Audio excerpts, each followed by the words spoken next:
آج روز کی طرح کام پہ جانے سے پہلے جب تیاری شروع کی تو ایئر بڈس کانوں میں لگائے، جو بڑی چاہ سے آڈیونک کمپنی کے اوریجنل والے بلوٹوتھ ایئر بڈس مجھے میری دوست نے تحفے میں دیے تھے، کیونکہ اسے معلوم ہے کہ میں موبائل پہ میرے یوٹیوب چینل کی ویڈیو ایڈٹ کرنے کے لیے ایئر بڈز استعمال کرتی ہوں۔ مجھے ویسے بھی موبائل بلند آواز کے ساتھ سننا پسند نہیں ہے، یہ مجھے نوائز پولوشن معلوم ہوتا ہے۔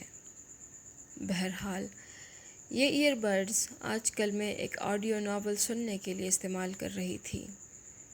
وقت کی کمی اور کام کی تھکاوٹ کے باعث کتاب پڑھنا ایک کٹھن کام بن چکا ہے، اس لیے تیار ہونے کے ساتھ ساتھ ایک قسط سن لیتی ہوں۔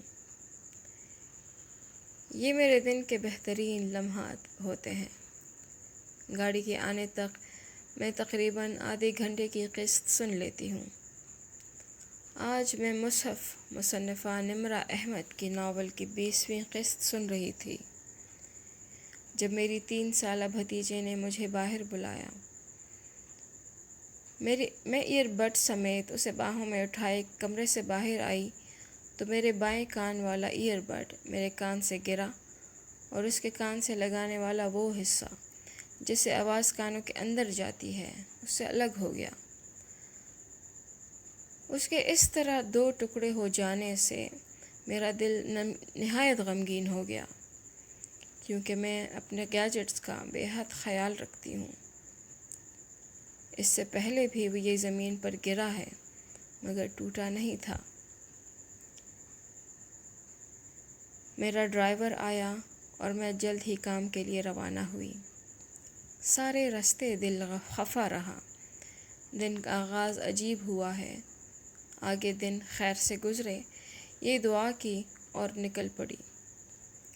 ناول سنتے ہوئے میں نے سنا کہ ناول کی مرکزی کردار محول مصحف کھولتی ہے اور زندگی میں جب وہ پریشان ہوتی تو قرآن کی آیات وہ جس صفحے سے بھی اسے پڑھتی اس کی مدد کرتے ہیں۔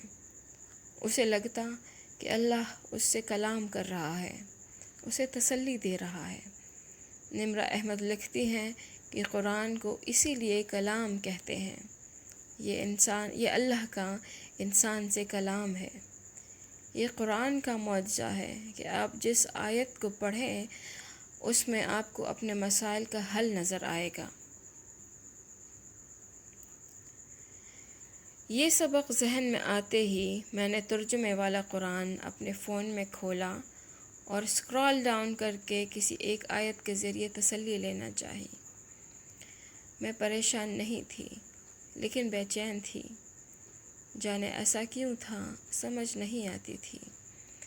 میں اللہ پر پختہ یقین رکھنے والیوں میں سے ہوں۔ سارا رستہ سوچتی رہی کہ ایک معمولی نقصان نے کیوں مجھے اس قدر بے چین کیے رکھا ہے، مگر شاید نقصان چھوٹا ہو یا بڑا دل و دماغ پر اپنا اثر ضرور چھوڑتا ہے۔ انہی سوچوں میں گم جب میں نمایاں ہونے والی آیت پہ رکی تو حضرت موسیٰ علیہ السلام کا واقعہ بیان کیا جا رہا تھا۔ سورہ البقرہ کے آیات تھے۔ مجھے معلوم ہوا کہ مجھے پہلی کوشش میں کوئی ایسی آیت نہیں ملی جس سے میرے دل کو سکون ملتا۔ شاید میں بے چین تھی اور ذہن کچھ سوچنے سمجھنے سے عاری تھا۔ میں نے یہ سوچ کر قرآن بند کر دیا کہ اس طرح مجھ سے گستاخی نہ ہو جائے، مجھے مطلوبہ آیت نہ ملے اور اس معجزے پہ مجھے شک ہو۔ منزل یعنی اسپتال پہ پہنچ کر مجھے نرس نے بتایا کہ ایک مریض جو کہ نومولود بچہ تھا، جو کہ 12 سال بعد پیدا ہوا تھا، اپنے ضعیف العمر والدین کی دوسری اولاد تھا۔ ان کی پہلی بیٹی بیاہ دی گئی تھی اور اس کے بچے بھی تھے۔ یہ ان کی واحد نرینہ اولاد تھی۔ چونکہ میری ڈیوٹی میں مجھے مردہ ملا تھا، مجھے افسوس کے ساتھ ساتھ اس کے والدین کو یہ بڑی اور بری خبر دینے کا ایک ڈر بھی تھا، جانے ان کا کیا تاثر ہو۔ وہ میرے سامنے روئیں گے، ہمیں الزام دیں گے، میری بات تسلی سے سن لیں گے یا نہیں۔ میں نے بچے کے والد کو بلا کر بچے کی حالت کے بارے میں مکمل آگاہی دی۔ میڈیکل میں اسے کاؤنسلنگ کہتے ہیں۔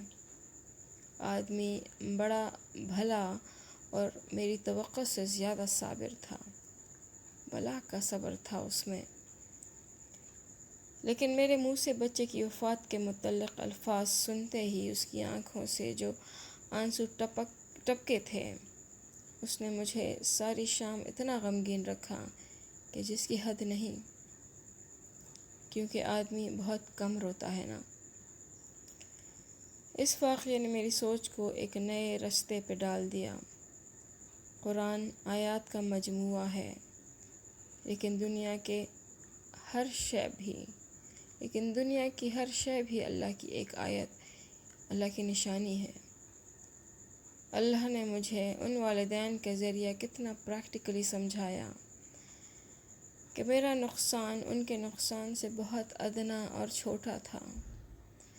مجھے یہ بھی معلوم ہوا کہ اللہ جب آپ سے کوئی چیز لینا چاہے تو وہ آپ چاہے لاکھ کوشش کریں، بڑے ہاتھ پیر ماریں، نہیں پا سکتے، لاکھ افسوس کریں، دہاڑیں مار مار کے روئیں، واپس نہیں لا سکتے۔